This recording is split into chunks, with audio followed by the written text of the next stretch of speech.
Welcome back, viewers. You're watching WION World is One. I'm Shivan Channa. This is World DNA, the show that gets you ahead of the rest.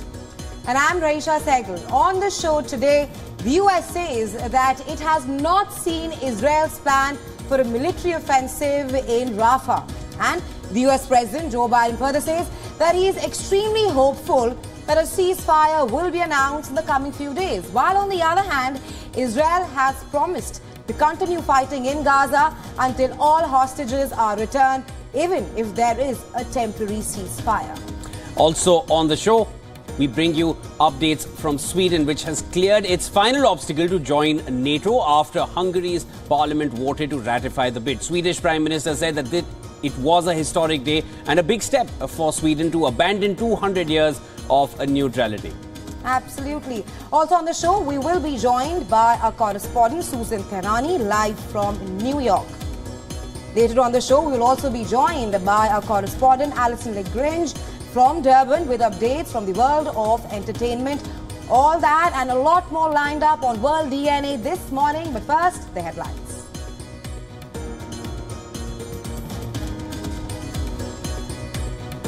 US President Joe Biden says he hopes a ceasefire in Gaza would start by the beginning of next week.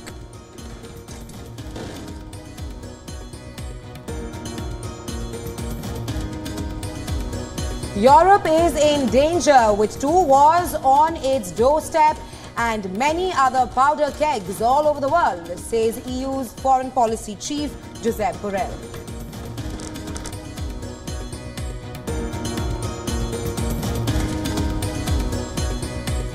Ukraine has received less than a third of the 1 million artillery shells the European Union promised to deliver, says President of Ukraine.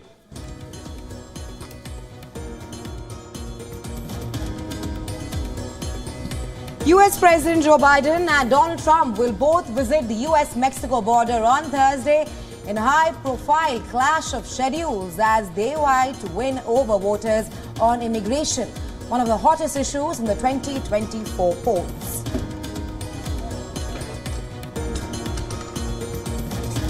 India's External Affairs Minister S. Jaishankar says India tried to maintain an equilibrium in the ties with China through diplomacy, but the relations took a different turn after Beijing's military build-up along the LAC in 2020, which violated the laid-down norms.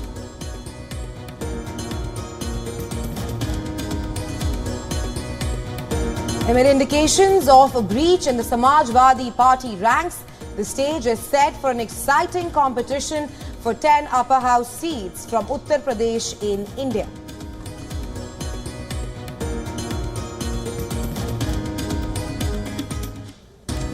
Former world number one Andy Murray drops retirement hint after securing his 500th hard-court win in Dubai. The 36-year-old says this could be his last year on the tour.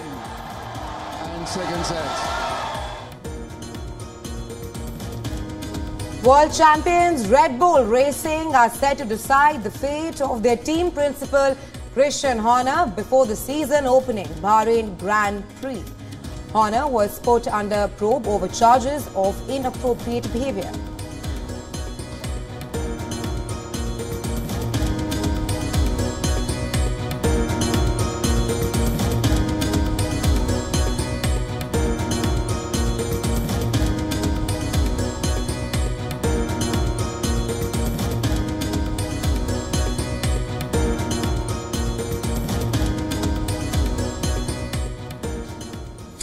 US President Joe Biden says that a ceasefire and hostage deal in Gaza will hopefully come into effect by Monday. This as negotiators from Egypt, Qatar, the US and France are working with the warring sides, Israel and Hamas, for weeks now.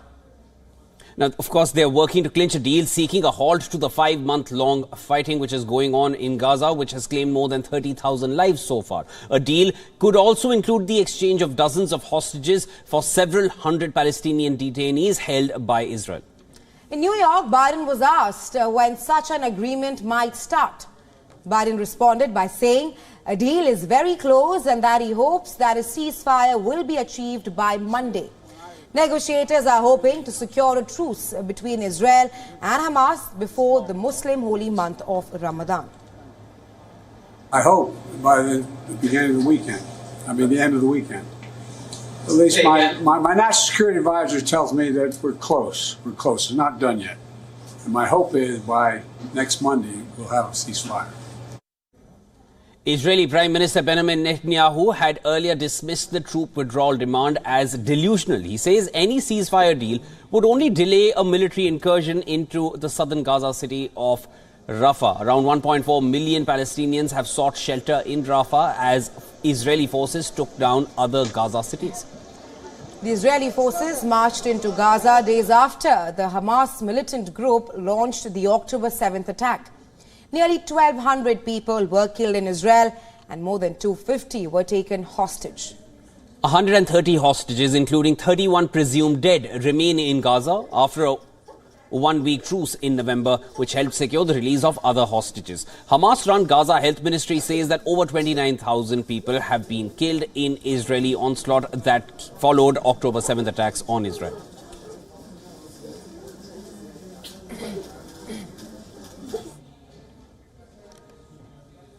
Well, nearly 5 months into Israel-Hamas war, the Israel-Lebanon tensions are heating up like never before.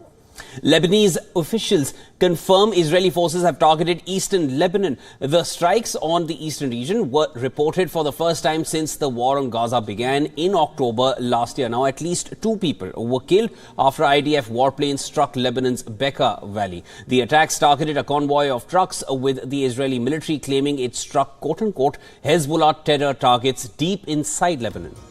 The airstrikes came hours after Hezbollah said that its fighters shot down an Israeli drone over its stronghold in a province in southern Lebanon. Then later on Monday, Hezbollah said it fired a volley of rockets at an Israeli military base in retaliation.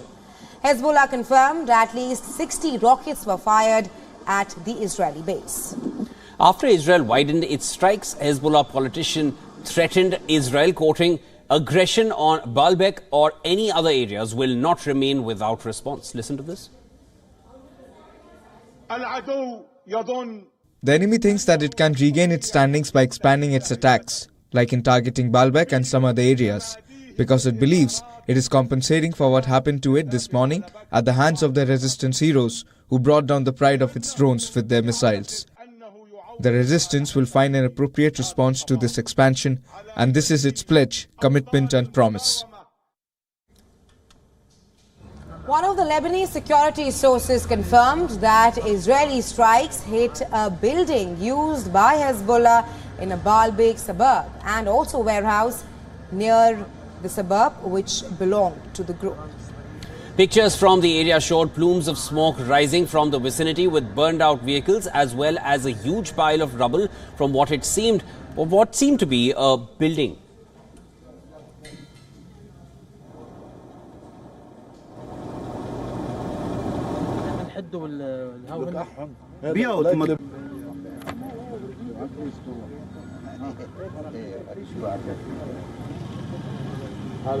يلا بس لحتى اطلع من هون راح ابعث لك منطقة سكنية فيها نازحين سوريين أكثر ما فيها.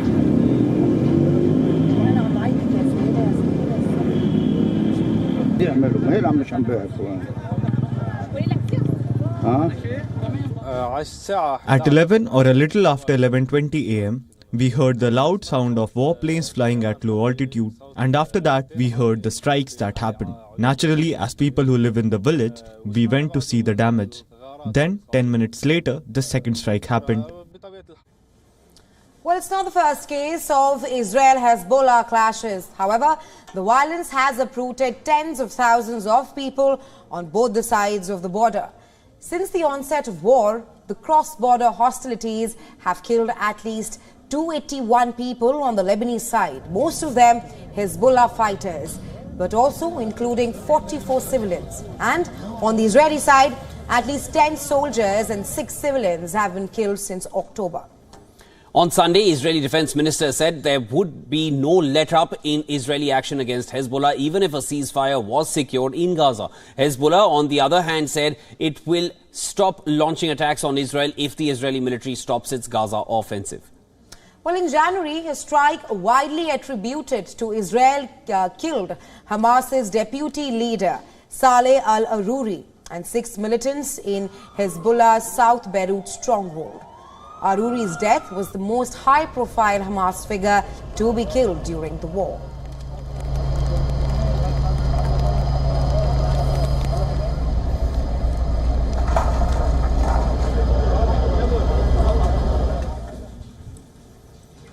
Shifting focus to the U.S., the political spotlight in the U.S. has now shifted to Michigan. Michigan's presidential primary is now in the last leg. Right, Shivan. That is before the election calendar moves to Super Tuesday on March 5th. Well, polls are set to open on Tuesday at 7 a.m. local time. And both Democrats and Republicans will feature on the ballot. But voters can't pick contestants from more than one party, known as crossover voting. Among Democrats, President Joe Biden is facing minimal opposition and his grip on the nomination is not in doubt. But voters in Michigan can choose being uncommitted, which gives them the option of casting what is essentially a protest vote. The primary is a test of Biden's ability to navigate dissent over his response to the Israel-Hamas war, the state that's home to a large Arab American population. Michigan Governor Gretchen Whitmer has expressed concern that Biden risks losing support among the voter group. If a sizable portion of the Democratic electorate here in Michigan votes uncommitted during the primary, that will be a 5-alarm fire for the White House and for the Biden campaign. That will tell them that they have a strong and enduring problem with this important constituency that they're probably counting on in November. And if a large portion of this constituency doesn't back the president, the question will be, what can he do to get them back? Well, according to polls, Biden trails Republican frontrunner Donald Trump in Michigan in a hypothetical 2024 rematch. But as he competes with Trump for working-class voters, the president has secured the endorsement of a key voter group, the United Auto Workers. UAW President Sean Fain has announced the union's endorsement of Biden, but his administration's move to embrace electric vehicles can stand in his way. On the Republican front, Donald Trump is looking to add to his sweep of the early voting states. After winning in South Carolina, the former president is firmly on track to secure the party's nomination. After voters cast their primary ballots 4 days later, Republicans will host an additional contest. Now, the GOP primary results will only award some 16 of 55 Republican delegates. The others will be decided. And for more on this, our correspondent Susan Tehrani further explores if the uncommitted protest vote among Arab Americans and progressive activists in Michigan's primary election will dent support for Biden. Take a listen. It's possible that the uncommitted protest vote by Arab Americans and progressive activists in Michigan's primary election would put a dent in President Biden's support and signal a rift in his backing among a crucial demographic. This effort is backed by prominent figures like Congresswoman Rashida Tlaib and former Congressman Andy Levine, and could potentially erode President Biden's standing among voters who are critical to his re-election campaign. But the focus on uncommitted votes, while it serves as a protest against President Biden's stance on Israel, it could also indicate a deeper dissatisfaction from Biden's policies on other issues among these individuals. Now, Susan further explains which way Michigan's automotive lobby, which is a crucial voting bloc in the upcoming presidential election, which way is that going to be leaning? Listen in. While President Biden has received the endorsement of the United Auto Workers Union, a significant union in the Midwest, their members right now are leaning towards Donald Trump. And one reason for that is the Biden administration's push for electric vehicles and the impact it has on the auto industry in Michigan. As workers are concerned, about losing their jobs. Now, looking back regarding unions in general, back in 2016, Donald Trump won the highest level of support from union members for a Republican presidential candidate since Ronald Reagan, and that helped him significantly narrowly prevail in states like Pennsylvania, Michigan, as well as Wisconsin. But President Biden performed well among unions in 2020, scoring a roughly 16 percentage point advantage over Donald Trump as he recaptured those 3 key states. I'd say on stories from the United States of America. Former U.S. President Donald Trump is making his presence felt in the Republican Party after a string of victories in the party primaries. Well, a long-time leader of the Republican Party's National Committee has now confirmed that she is leaving her post. Reports suggest people close to the former president are looking to take control of the organization. We're talking about Ronna McDaniel, who was elected as chair in 2017 after running Trump's successful 2016 campaign in Michigan. She'll step down on the 8th of March, 3 days after Super Tuesday, when more than a dozen U.S. states will hold primary elections. McDaniel, whose resignation was expected, said it has been the honor and privilege of her life to serve in the role. Well, she further added, I'm quoting here, the RNC had historically undergone change once we have a nominee, and that it was always her intention to honor that tradition. I remain committed to winning back the White House and electing Republicans up and down the ballot in November. McDaniel's resignation underscores how Trump has tightened his grip on the Republican Party in recent months. The former president is on the path to secure the Republican Party's nomination for the White House after cruising to victory in the first 4 early voting states in Iowa, New Hampshire, Nevada and South Carolina. McDaniel was handpicked by Trump to lead the RNC in 2017. Trump recently said that he wants to install a new handpicked leader for the National Party ahead of the elections this year. Trump says he favors Michael Whatley, chairman of the North Carolina Republican Party, and his daughter-in-law Lara Trump for co-chair. Now, Trump's endorsement all but guarantees their rise, though technically the committee's 168 members must decide on the next party chairperson.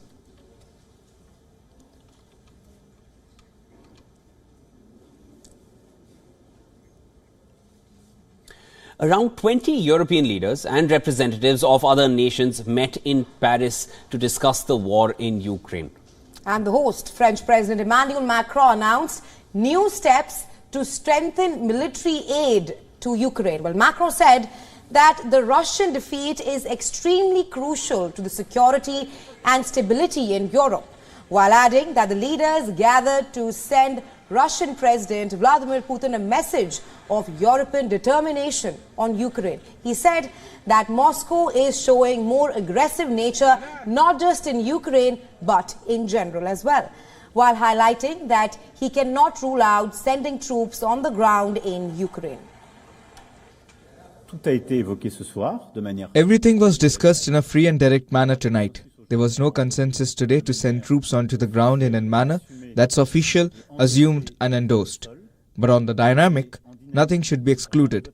We will do everything so that Russia cannot win this war. We should not exclude that there might be a need for security that then justifies some elements for deployment. But I've told you very clearly what France maintains as its position, which is a strategic ambiguity that I stand by. Nothing should be excluded to pursue our goals. The leaders in Paris discussed the formation of a new coalition to supply Ukraine with missiles and bombs of medium and long range. Dutch PM said that Netherlands will contribute $108 million to a Czech initiative to buy ammunition for Ukraine from countries across the world. Well, according to the Czech Prime Minister, some 15 countries have shown their interest in the initiative.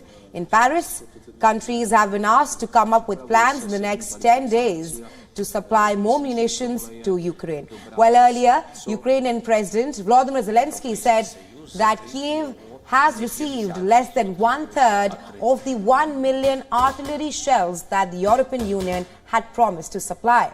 The pledge was made by the EU last year.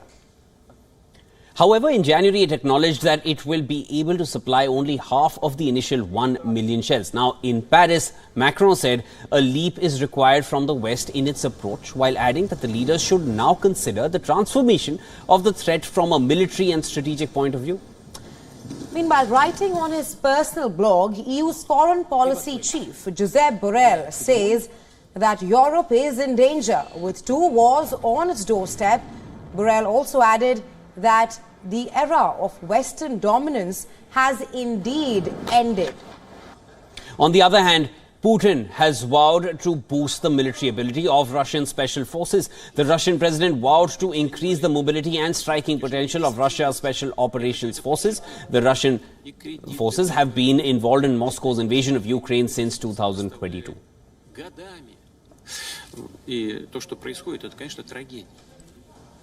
Meanwhile, Sweden is all set to be a part of the North Atlantic Treaty Organization, NATO. Of course, this is coming after a lot of delay and a lot of back and forth with Turkey and Hungary, which were standing in the middle. And now finally it has happened. Now the Hungarian parliament approved Stockholm's NATO bid days after it signed a deal to buy 4 fighter jets from Sweden. After the ratification, Swedish Prime Minister hailed the quote-unquote historic day, which has now cleared the final obstacle for the Nordic country to join the military alliance. Sweden is leaving behind 200 years of neutrality and military non-alignment. It's a big step and something to take seriously, but it's also a very natural step that we take. Membership in NATO means that we now come home to a large number of democracies' cooperation for peace and freedom, a very successful cooperation. Well, a day before the voting, Hungary's Prime Minister met with the Swedish Prime Minister and stated that he had managed to, and I'm quoting here, rebuild trust, considering that the Swedish Prime Minister's party has a majority in Parliament. It could have approved the Nordic countries' membership at any given time since its application submission in 2022. However, the prolonged delay in approval has soured Budapest's relations with the United States and raised concerns among allies. Striving to join NATO, Sweden says its submarines will give the military alliance a strategic edge in the Baltic Sea. Moreover, as required under NATO rules, Sweden is aiming to spend 2% of its GDP on defense by 2026 to increase its military capacity across land, sea and air. We very much look forward in the days ahead to finalizing everything and bringing Sweden into our alliance, our shared alliance. I think this only underscores, yet again, the strategic debacle that Putin's invasion or reinvasion of Ukraine has produced for Russia. A NATO alliance that is both stronger and larger, with the accession of both Finland and now Sweden. Well, military non-alignment had been a point of pride for the people in Sweden. A clear majority of people were against NATO membership before Russia's invasion of Ukraine. But it was only when the Social Democrats Party changed its mind on NATO membership that the pollsters saw a big shift in public opinion on record.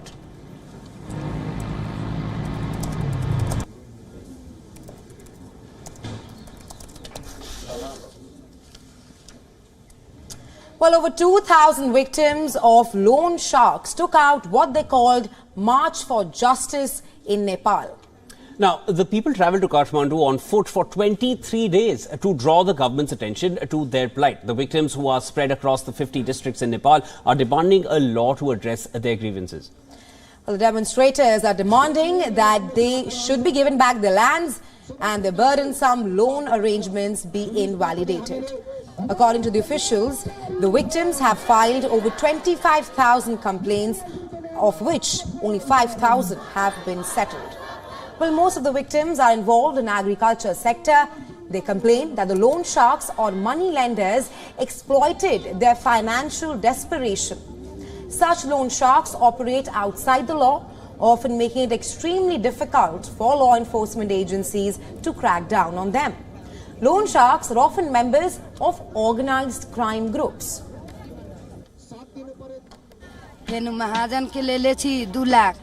I took a loan of 2 lakh rupees from a lender, but eventually had to pay him up to 4 lakh rupees. They are asking us for additional money.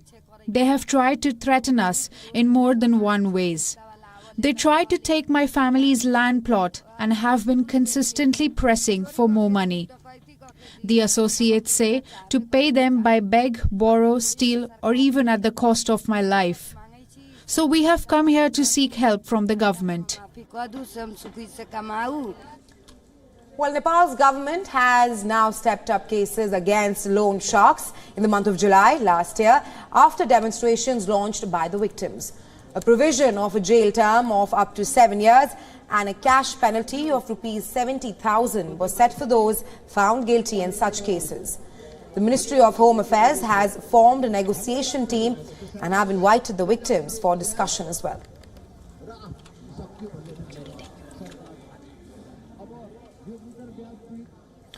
Parrot-dropping inflatable crafts and Marcos commandos from C-130 aircraft took over the Arabian Sea's sky.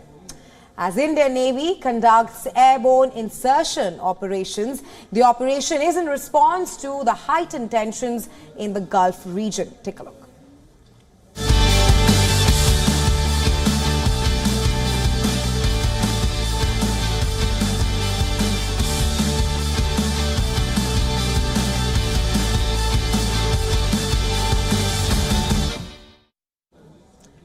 Well, with that, it's now time for a quick short break. This is World DNA. Don't go anywhere. When we come back, we bring you more updates, starting with India, which has raised strong objections to its nationals being roped in by Russia for the war in Ukraine.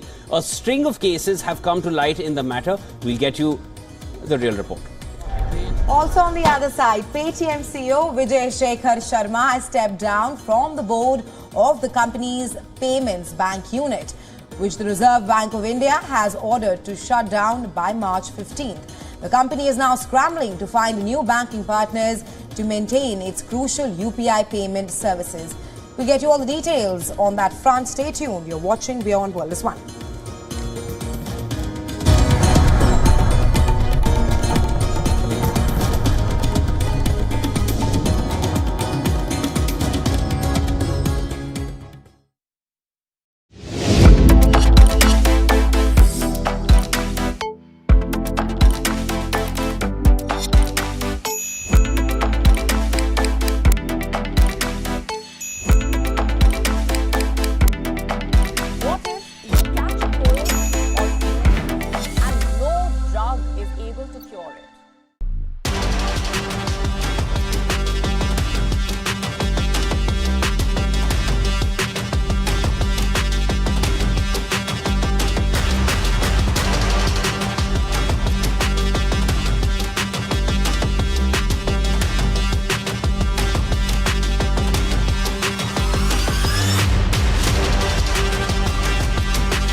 India's global voice, the channel that brings you the biggest stories from across the world through India's lens. Now available in more than 190 countries worldwide. Because we believe that the world is one. Watch us in Africa, Europe, USA and Canada, South America, Asia Pacific, Middle East and North African regions. Also available on these digital platforms across the world. WION. World is One. On the next episode of World of Africa, election season kicks off in South Africa. African National Congress ANC and main opposition party launch their manifestos for the May elections, in which some pollsters suggest ANC's share of the vote could fall below 50% for the first time. West African ECOWAS bloc mulls new strategy, revokes sanctions for Niger, and seeks to persuade junta-led countries to restore democracy and remain in the alliance. And meet a South African mom who is using TikTok to teach young children their native language or mother tongue. Watch World of Africa at these times only on WION. World is One.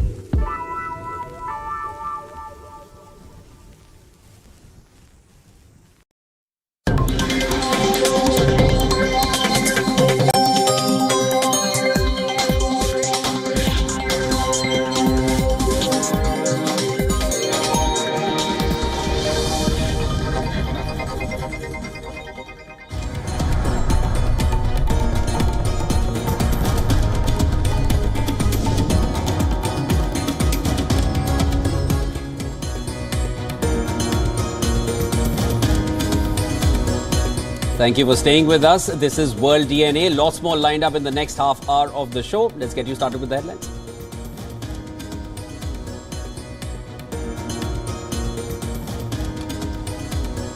US President Joe Biden says he hopes a ceasefire in Gaza could start by the beginning of next week.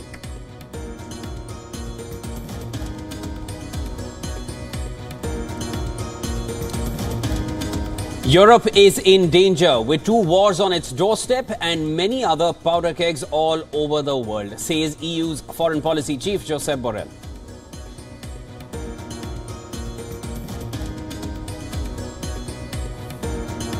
Ukraine has received less than a third of the 1 million artillery shells the European Union promised to deliver, says President Volodymyr Zelensky.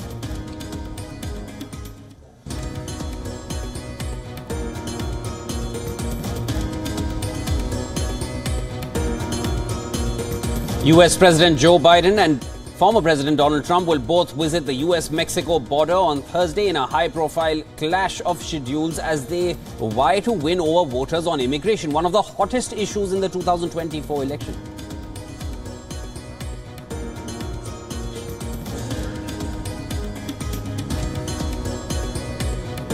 External Affairs Minister Dr. S. Jaishankar says India tried to maintain an equilibrium in the ties with China through diplomacy, but the ties took a different turn after Beijing's military build-up along the LAC in 2020 violated the laid-down norms.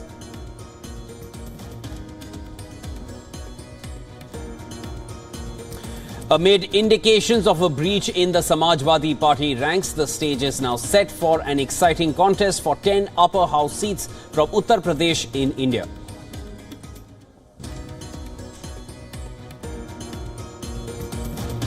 World champions Red Bull Racing are set to decide the fate of their team principal Christian Horner before the season opening Bahrain Grand Prix. Horner was put under probe over charges of inappropriate behavior.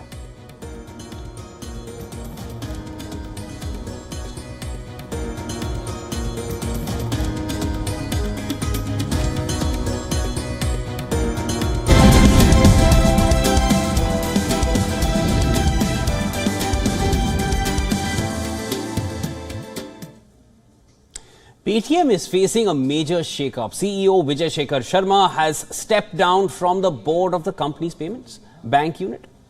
That is which the Reserve Bank of India has ordered to shut down by March 15th. While Sharma remains the CEO of PTM itself, the company is scrambling to find new banking partners to maintain its crucial UPI payment services.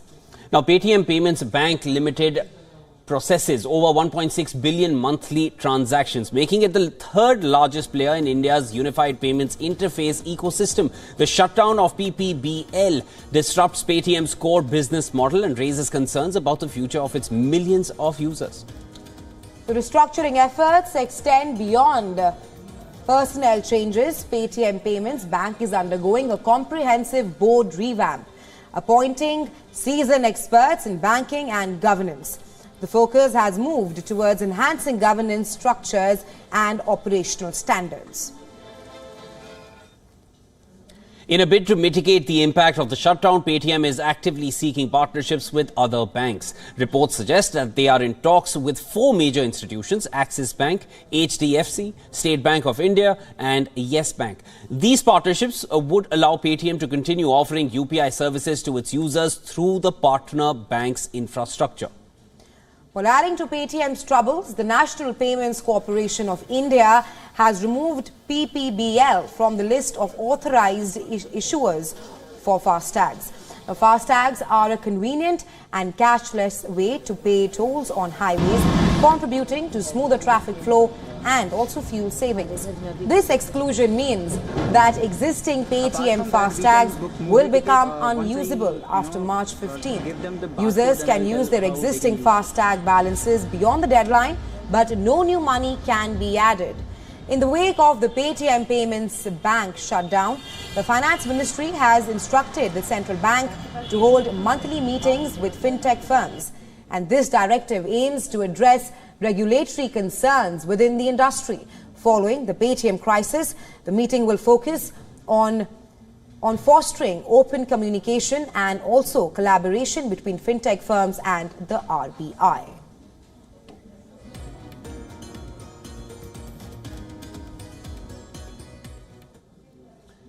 Shares of Warren Buffett's Berkshire Hathaway rose as much as 5.5% on Monday, bringing the company's market worth closer to $1 trillion.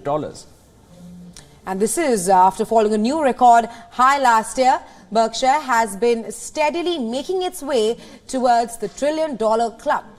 Well, if Berkshire were to surpass the $1 trillion valuation, it would become the first US firm outside of the tech industry to attain that level.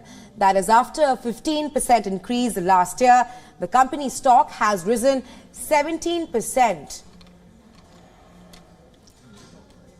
Well, its market worth was above $900 billion. Berkshire's businesses range from insurance to railroads and ice cream, a stark contrast to the US tech giants.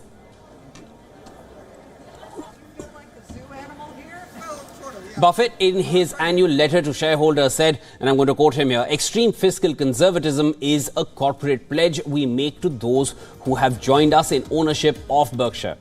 He added, Berkshire is built to last. Well, only a few US-based firms have attained market worth above $1 trillion. To put that number into context, the GDP of only 19 countries is over that mark, with Switzerland inching closer to that level. Apple became the first in 2018, while Microsoft recently eclipsed the $3 trillion mark.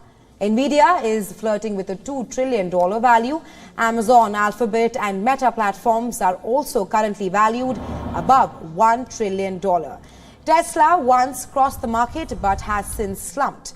The other non-tech firm to fame is Eli Lilly, maker of obesity drugs. The drug maker has seen its market valuation quickly surpass $700 billion. This has led to experts wondering if it would be the first biopharmaceutical firm to reach the $1 trillion mark.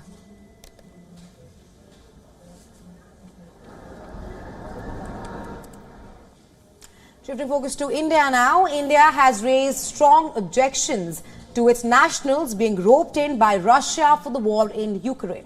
Now, a string of cases have come to light in the matter. Our correspondent Idris Loan gets us this report on Kashmiris stranded in the war zone. Take a look.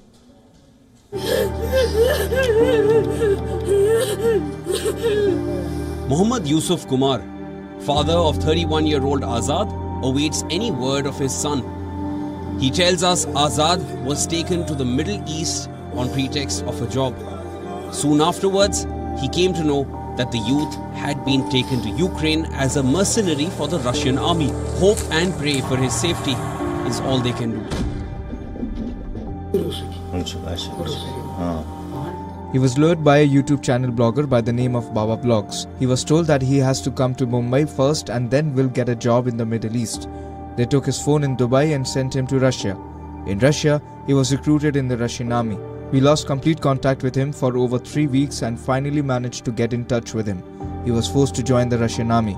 He had no idea that he was taken there. He was told that it will be a kitchen helper's job. It's been 3 months since he was there. I request PM Modi to help us. Azad is not the only one who is stranded in Russia. Zahoor Ahmad Sheikh, a resident of Kashmir's Kupwara district, lost contact with his family after he was recruited in the Russian army last year. The Jammu and Kashmir Students Association has written to India's External Affairs Minister Dr. S. Jaishankar and met with Lieutenant Governor Manoj Sinha seeking Azad's repatriation. Two persons from Kashmir are presently standing in Kashmir. One, a person, namely Azad Kumar, who belongs to Avantipura area of district Pulwama.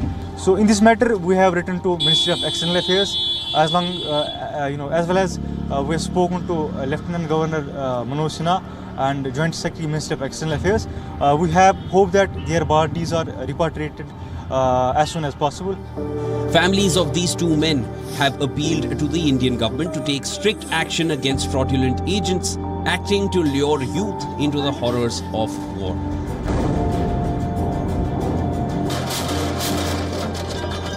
The families of Azad and Zahoor have appealed the Prime Minister of India, Narendra Modi, for the safe return of these men.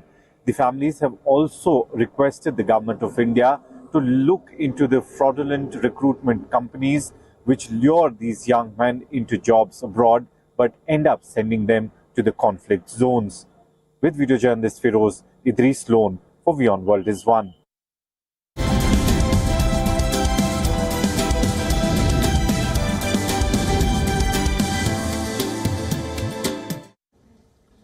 Next up, of course, let's take a look at all the developments coming in from the world of technology. To begin with, in preparation for the European Parliament elections, Meta has formed a task force aimed at addressing the use of deceptive artificial intelligence related to the EU elections. The tech giant announced plans to activate an elections operations center to identify and counter potential AI threats in real time. The rapid growth of generative AI has triggered fears that the new technology could be used to disrupt major elections across the world this year. The EU elections are scheduled to take place from the 6th of June to the 9th.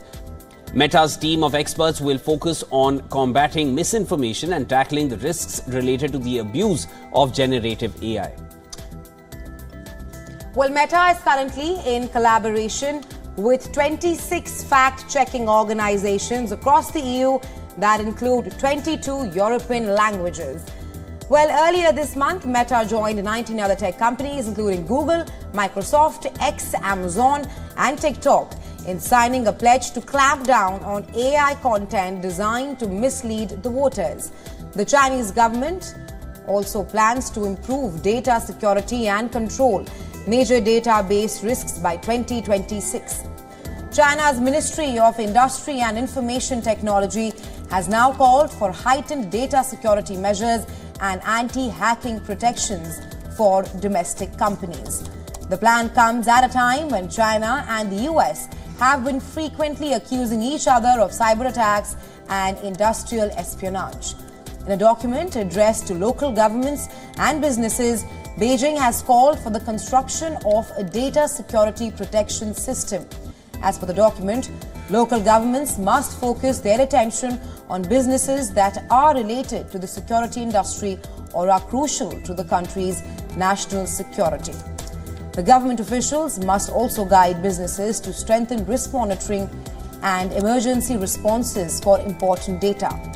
The plan also aims to complete 30,000 data security training sessions and cultivate 5,000 data security talents within the same time frame. One of the most infamous cybercrime gangs in the world, Lockbit, has resurfaced once again. In a rare international operation last week, law enforcement from 10 countries had disrupted operations of the Lockbit ransomware group. However, it seems the operation was nothing but a smoke show. Lockbit says that it has restored its servers and is back in business. The new Lockbit site shows a gallery of company names, each attached to a countdown clock, marking the deadline within which the company has to pay the ransom. Understand that Lockbit makes money by stealing sensitive data. It then threatens to leak the information if the victim fails to pay the ransom amount.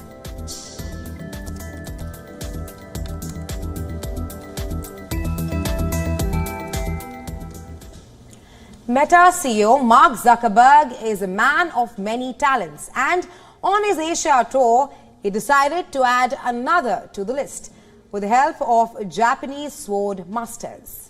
Now, of course, he was seen crafting a traditional Japanese sword. And take a look at this interesting visual.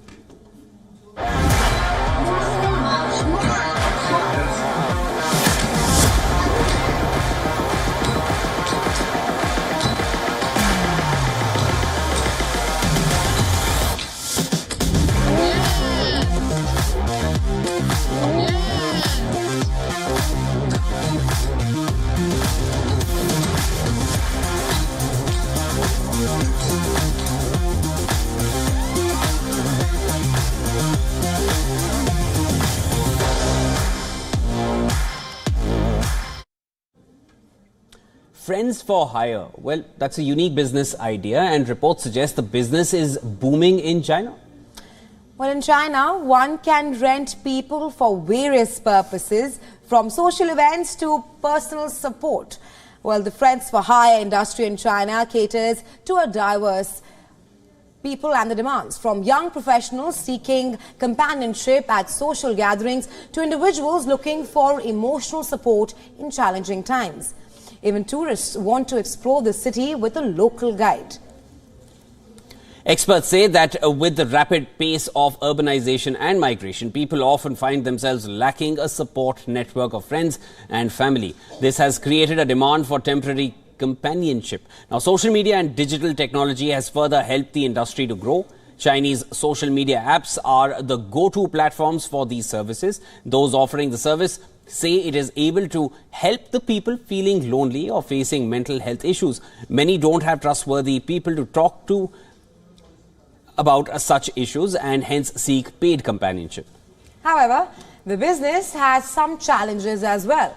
They include, number one, navigating cultural sensitivities and ethical consideration, ensuring that interactions between clients and hired companions are respectful, genuine, and free from any kind of exploitation.